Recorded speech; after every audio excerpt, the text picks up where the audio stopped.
I'm, I'm not, I'm just tossing this Okay, out there. I'm listening. Imagine sports was not boys versus girls. Imagine you contested hormone levels.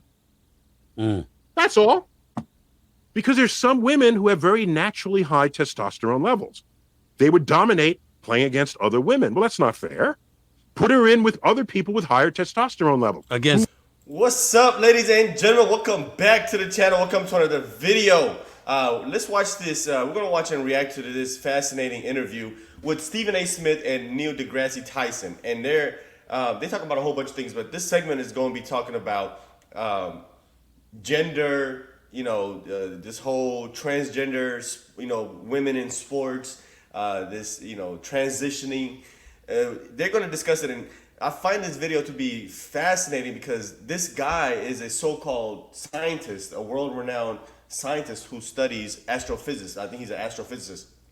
And what's funny is that he's able to figure out science like like space and aerospace with having to do basically no physical experiments. Aerospace engineering, all that stuff is mostly observation science. You're not really doing any hands-on experiments when you're studying the cosmos. So it's funny that he's able to figure that out. But when it comes down to this whole gender, and I don't even know why, he thinks he's an expert on it.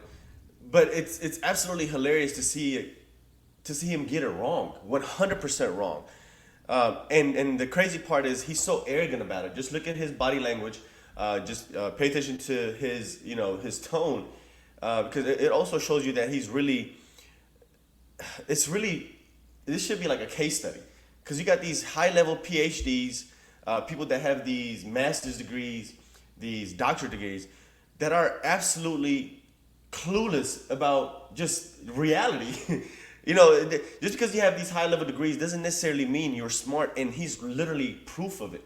He is so wrong on this. It's really almost embarrassing for him to have done this interview. So let's watch this together, and we'll react to it. Let's get into it. Touching on some of the things you just alluded to, we're living in a time now where you're born a man and you can say, I believe I'm a woman, and there's a sex change. Same thing with a woman becoming a man.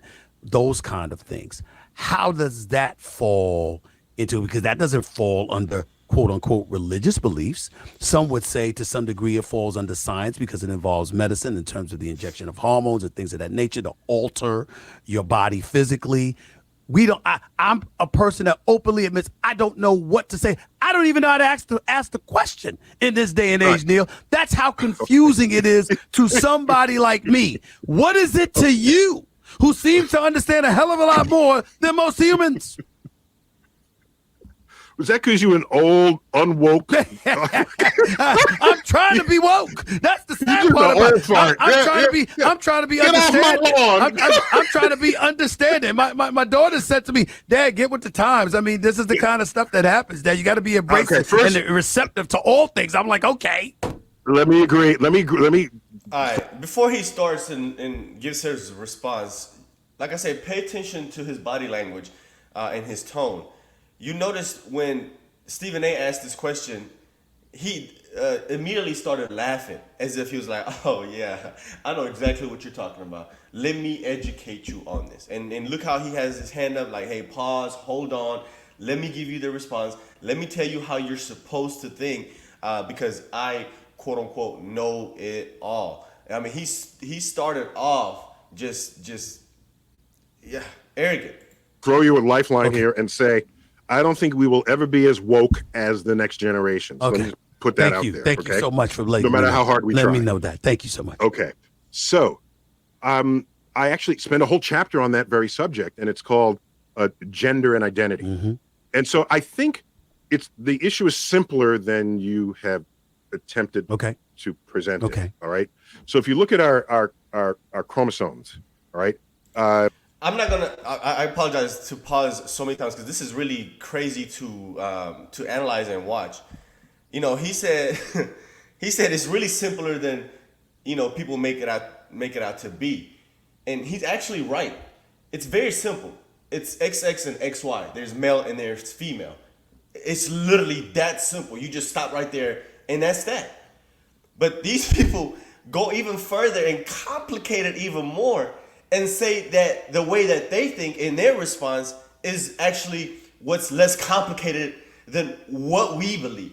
It's really crazy. It's really, really, really crazy. They go on to expand on the XX and the XY and add all types of, I can't even put a word to it, but it's something that, they say it's so fluid. They make it extremely fluid to where it's not comparable. Like nobody can grasp it. If you ask any of these so-called woke people, gender woke people, or whatever, and you ask them how many genders are there, everybody's going to give you a different answer. Some are going to say 3, some are going to say 2, some are going to say 10, some are going to say infinite. It's never consistent. So that side of the aisle is way more complicated than what he said that we believe. It's really, really crazy. It's truly crazy. He's right when he say it's not that complicated. It's very simple. He's very right. It's not. It's really XX, XY, male, female. You're a boy, you're a girl. That's that. You can't change it. There's nothing that you can do to change it. There's nothing that you can do to reverse it. And it literally stops right there. But he goes on to complicate it even more. It's really crazy. It's really, really fascinating. They can be XX or XY. Right. That I know. And that's it. And that's binary. That is, there's male and there's female. And there's some variance on that. That's a very small percentage of the total. I want to focus on those two for the moment. That's male and female. Okay. So now let's move past that and say, do those chromosomes manifest in society? Okay. What does All that right. mean? So stay with me now. I'm saying. Do they manifest? I'm right here. So now I did this experiment. I was on the New York City subway. It was in the winter. Everyone has a big coat on. And so I'm just looking at heads sticking out of the winter coats. And I said, why do I know who's male and who's female as I go down the line? This was just a simple question I asked myself. And I say, well, these 6 people are female. Those 4 are male. Why am I sure of that? I was sure of it because what I was queuing on were features that are secondary and tertiarily added to a person's appearance. So all the girls compared to the boys, I looked at what are the girls doing? They have on average longer earrings. They have 2 earrings. They have on average longer hair. They have eyeliner. They have tweezed eyebrows, longer nails on average, painted nails. They have makeup, a blush. Okay, and if there was any hair on their upper lip, that got removed, tweezed, or what's it with the laser? Yes. Right, got removed. Any hair between the eyebrows, removed. If it's all trimmed there, and I said, those are the girls. What are they wearing? They're wearing girls' clothes. Well, how do I know they're girls' clothes? Just go to the store. They know how to sell you girls' clothes. There's a whole section for just girls and women. Okay, I'm just saying girls and boys. How about the boys? Oh, the boys. If there's anyone who is a little thin and flabby, they went to the gym. So they they sitting down and they got some muscles they can show you. And they've got, and they might grow a beard and a mustache because that's a manly thing to do. And they're wearing boy clothes because they went to the boy section of the store to get it. And if the woman's chest is not as large as she wants it, she goes and gets surgery to make it bigger, as 300,000 American women do every year. I know several. You're right. Okay, Yes. so my point is, apparently the XXXY chromosomes are insufficient. Wow. Because when we wake up in the morning, we exaggerate whatever feature we want to portray the gender of our choice.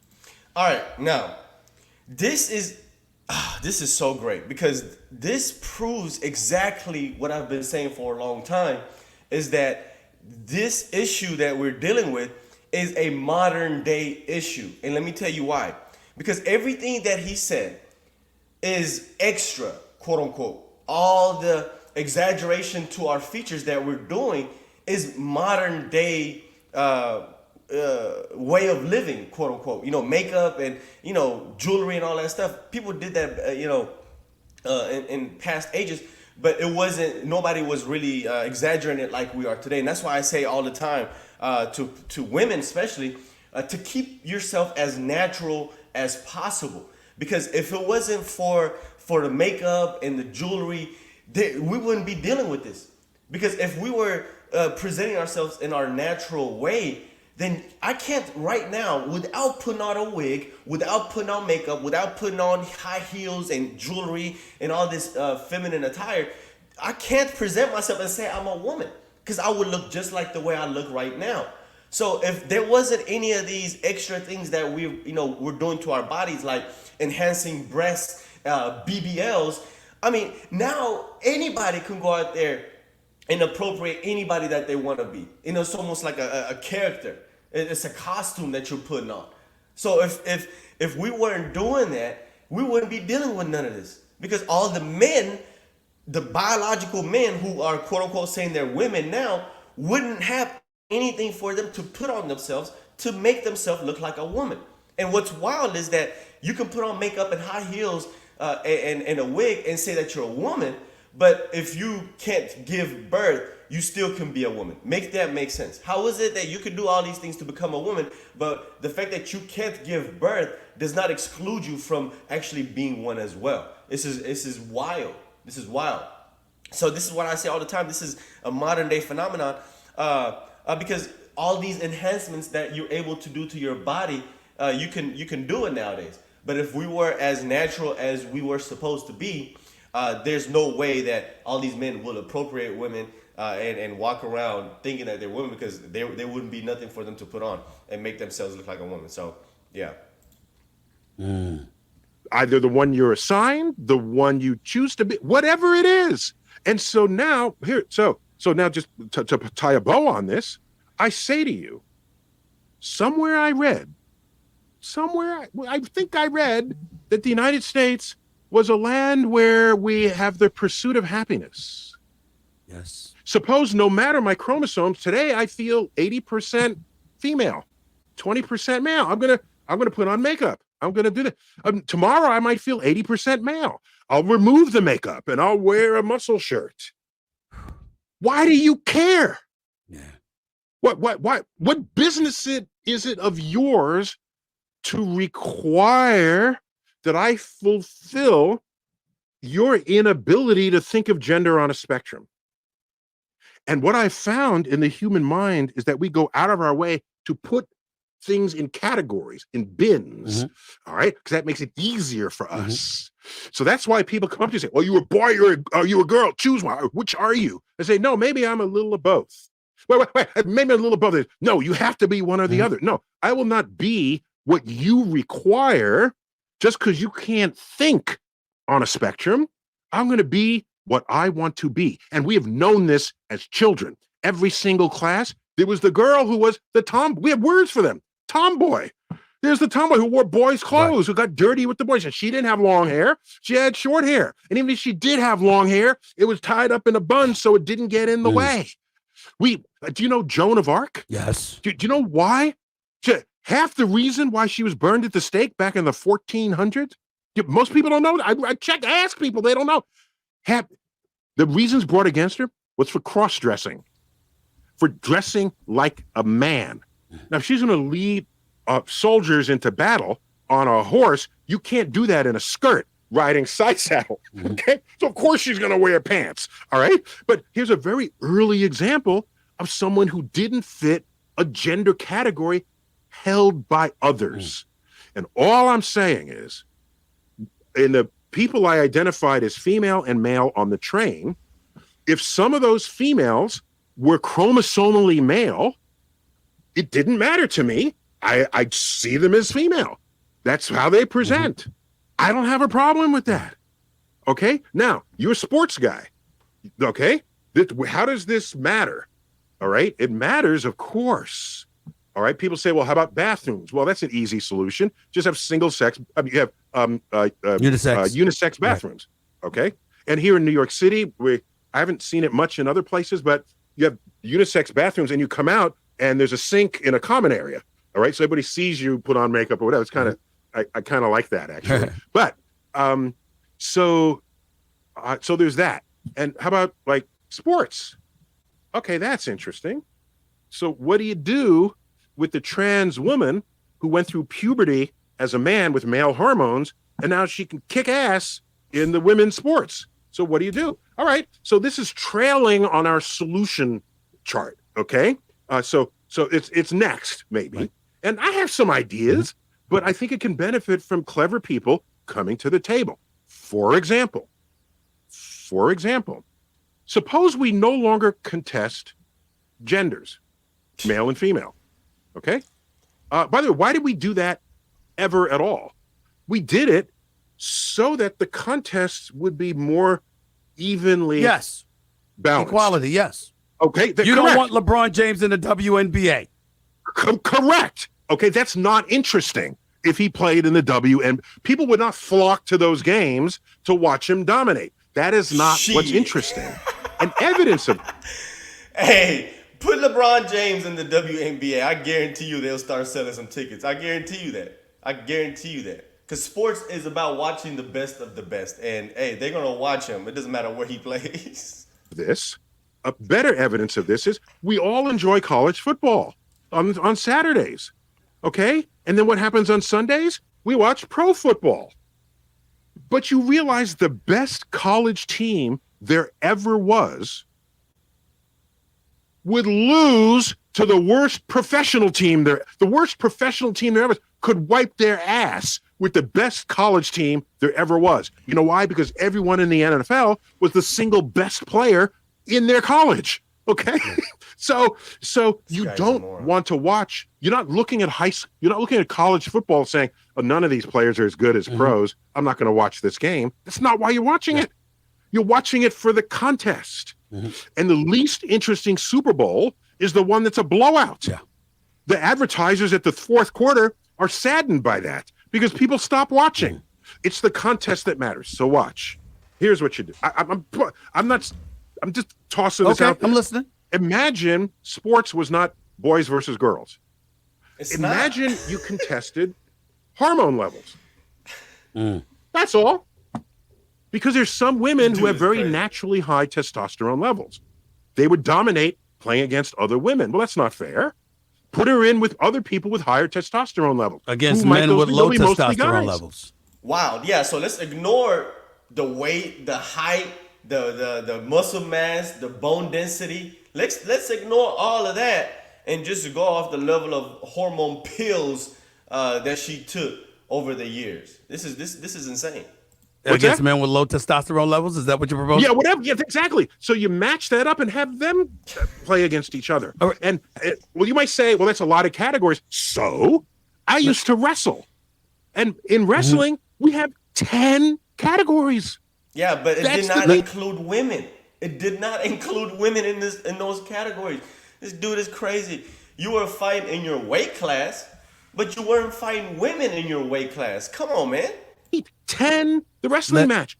10 categories. You don't wrestle the 200-pounder against the 120-pounder. No, the 120-pounder against the 120 pounds. We naturally do this for so many other sports. That to say, well, oh my gosh, we shouldn't embrace transgenderism because what would we do with our sports? That's not being very creative. In fact, that's just being intellectually lazy. Figure it out. We can do it. We've done it with other sports. Wild. These people, these so-called intellects, these so-called PhDs are really, they're clueless, man. They are clueless. They have no idea what reality truly is. I don't even know what else to say. I mean, he really just exposed himself. I used to watch his show or his little documentaries that he had about, the cosmos and stuff like that. This is very interesting. But to watch him just almost degrade himself to this nonsense is really just mind-boggling, man. I was not expecting it from somebody like him whatsoever. I thought he lived in the realm of reality. But anyway, let me know what you guys think. Let's talk about this video in the comment section. Make sure you hit the like button down below. And if this is your first time on the channel, consider hitting the subscribe button for more content. See you on the next video.